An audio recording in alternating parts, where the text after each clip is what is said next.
दोस्तों अभी तक आपने H1B वीज़ा की जो न्यूज़ चल रही है उसको आपने सुना ही होगा, बट बेसिकली आपने क्या डिटेल में आपको ये चीज़ पता है कि H1B वीज़ा कहाँ पर लागू होता है और किस चीज़ की वजह से जो है इंडियंस में इसमें क्या इम्पैक्ट पड़ सकता है और क्या क्या पॉलिसी रिफॉर्म्स जो यूएस में किए गए हैं उसमें इंडिया में क्या इम्पैक्ट पड़ेगा और H1B वीज़ा की फ़ीस बढ़ने से क्या इश्यूज आएंगे जो इमिग्रेंट्स वहाँ पर रह रहे हैं या फिर यहाँ से जो इंडियन इमिग्रेंट्स हैं उनके ऊपर क्या इश्यूज पड़ेंगे। सो पूरा डिटेल में इस वीडियो में समझते हैं कि क्या चीज़ है ये।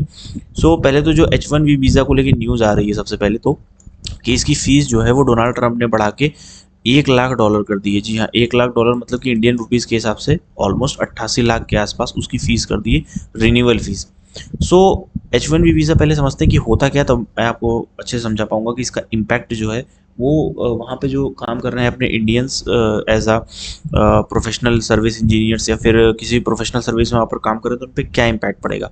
पहले समझते हैं H1B वीज़ा एक्चुअली में है क्या। सो H1B वीज़ा यूएसए जो गवर्नमेंट है, मैं एक स्लाइड ऐड करके बताता हूँ। यूएसए गवर्नमेंट ने क्या किया था कि जो भी यूएसए में कंपनीज़ हैं जस्ट लाइक कि गूगल है, माइक्रोसॉफ्ट है या फिर मान लीजिए स्टारलिंक कंपनी है जो एलॉन मस्क की कंपनी है, टेस्ला हो गई। तो जो भी यूएसए ओरिजिन की कंपनीज़ हैं, बड़ी बड़ी जो भी कंपनीज़ हैं, तो वहाँ पे अगर उन्हें कंपनीज़ को अगर फॉरेन से कोई भी बंदा, चाइना से या मान लीजिए इंडिया से या इसराइल से, कहीं से भी अगर उनको हायर करना है अगर as a professional service engineer या फिर एडमिन इंजीनियर, तो और हाँ दूसरी चीज़ ये कि इसमें जो स्किल्ड लेबर्स वाली मतलब स्किल्ड जो जॉब्स हैं वही इसमें काउंट होंगी। मतलब कि ऐसा नहीं हो सकता कि आप मान लीजिए मैकडी की कोई कंपनी, वहाँ पे मान लीजिए मैकडी है, ठीक है, यूएसए में मैकडी है, वहाँ पे उनको लेबर चाहिए तो वो इस तरीके का नहीं है, अनस्किल्ड वर्कफोर्स नहीं, लेबर वगैरह या सफाई कर्मी इस तरीके वाला नहीं चाहिए, स्किल्ड जो होने चाहिए। मतलब कि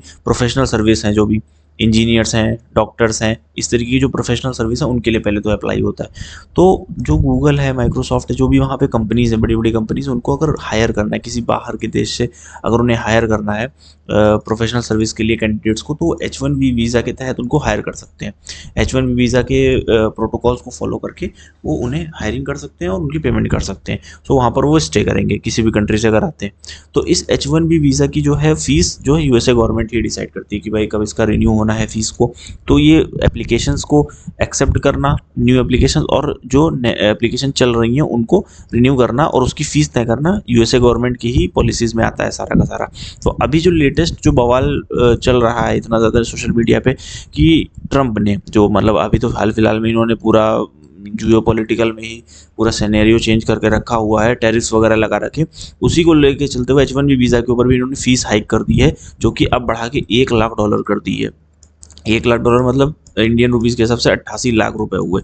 तो इसको लेके काफ़ी ज़्यादा जो है मतलब इंडियन मीडिया में भी एंड फॉरेन मीडिया में भी काफ़ी ज़्यादा इसकी चर्चा है। एंड जो ये इंक्रीज़ किया गया है फ़ीस को लेके, इससे इम्पैक्ट जो वहाँ पे काम कर रहे हैं इंडियंस, उनके ऊपर इम्पैक्ट ये पड़ेगा कि अब उनको जो वीज़ा मान के चलिए अभी तक, लेट सपोज़ मान लीजिए अगर कोई चीज़ अभी तक आपको सालाना ₹100 में आप उसको अगर रिन्यू करा सकते थे, कोई लाइसेंस है मान लीजिए हम लोग इंडियन में ड्राइवर लाइसेंस वगैरह करते हैं जो एक्सपायर होता है 15 सालों में, 20 सालों में, अगर उसकी फ़ीस वो तो मान लीजिए 15-20 सालों में एक्सपायर होता है, बट इस H1B वीज़ा को तो आपको हर साल रिन्यू करना है। तो अगर आप मान लीजिए कोई चीज़ ₹100 में हर साल रिन्यू करा रहे हैं और अब आपको अचानक से बोल दिया जाए कि नहीं भाई अब आपको ₹2000 इसके लिए देने हैं, तो फिर जो इम्पैक्ट आप समझ लीजिए जो यहाँ पड़ेगा, बस वही इम्पैक्ट समझ लीजिए इंडियंस को वहाँ पे पड़ेगा। तो काफ़ी मान के चलिए ये 2 लाख के आसपास एम्प्लॉय, ऐसा बोला जा रहा है कि बड़ी कंपनीज़ को छोड़ के इंडिया में वापस आएंगे। एंड देखते हैं आगे क्या होता है, इस वीज़ा का इम्पैक्ट क्या पड़ता है। बट फिलहाल के लिए तो यही एक पूरी की न्यूज़ थी। एंड वीडियो अच्छा लगा हो तो चैनल को लाइक करिए एंड सब्सक्राइब करिए। It gives motivation to us. So thank you.